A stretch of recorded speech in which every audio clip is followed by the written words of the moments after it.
America में Donald Trump सत्ता संभालने वाले हैं, लेकिन उससे पहले ही इजराइल का वेस्ट बैंक को हड़पने का प्लान सामने आ चुका है। इजराइल के वित्त मंत्री बेजालिल स्मोट्रिच ने ऐलान किया था कि साल 2025 इजराइल के लिए जुडेया और समारिया यानी वेस्ट बैंक में संप्रभुता का साल होगा। डोनाल्ड ट्रंप का दफ्तर में लौटने का शुक्रिया। स्मोट्रिच के इस बयान के बाद इजराइल के नेशनल सिक्योरिटी मंत्री इतमार बेन ग्विर ने भी कहा था कि ये साल संप्रभुता का वर्ष होगा। और इजराइल के मंत्रियों के इन बयानों के बाद वेस्ट बैंक में माहौल गर्माता जा रहा है, जिसकी वजह से वेस्ट बैंक में इजरायलियों पर लगातार हमले हो रहे हैं। और अब इसी कड़ी में वेस्ट बैंक में इजरायलियों से भरी एक बस पर ताबड़तोड़ गोलीबारी हुई है। इस गोलीबारी में 12 साल के एक लड़के की मौत हो गई, जबकि कई लोग घायल हुए हैं।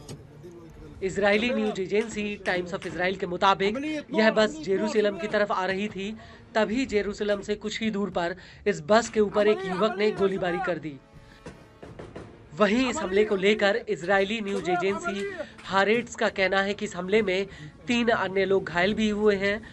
वहीं इजरायली सेना का कहना है कि वेस्ट बैंक की बेतार इल्लत से नागरिकों से भरी एक बस जेरूसलम की तरफ आ रही थी, तभी अल-खादर जंक्शन पर इस बस पर हमला हो गया। हमले की खबर लगते ही इजराइल की तमाम सुरक्षा एजेंसियां हमलावर की तलाश में लग गईं, लेकिन बाद में आरोपी ने खुद को सरेंडर कर दिया। आपको बता दें कि हमलावर की पहचान इज़ अल-दीन मुल्लाह के रूप में हुई है, जो हेब्रोन के पास बयात अवा कस्बे का रहने वाला है। आईडीएफ के मुताबिक हमलावर ने शुरुआत में खुद को फिलिस्तीनी अथॉरिटी के थाने में छिपाने की कोशिश की। हालांकि कुछ मीडिया रिपोर्ट्स में ये भी दावा किया गया है कि थाने में उससे हथियार ले लिए गए और उसे अंदर नहीं आने दिया गया। इस हमले को लेकर सोशल मीडिया पर एक वीडियो भी वायरल हुआ है, जिसमें ये बस चेक पॉइंट के पास जैसे ही पहुंचती है, वैसे ही उसमें सवार यात्री उतरकर भागने लगते हैं।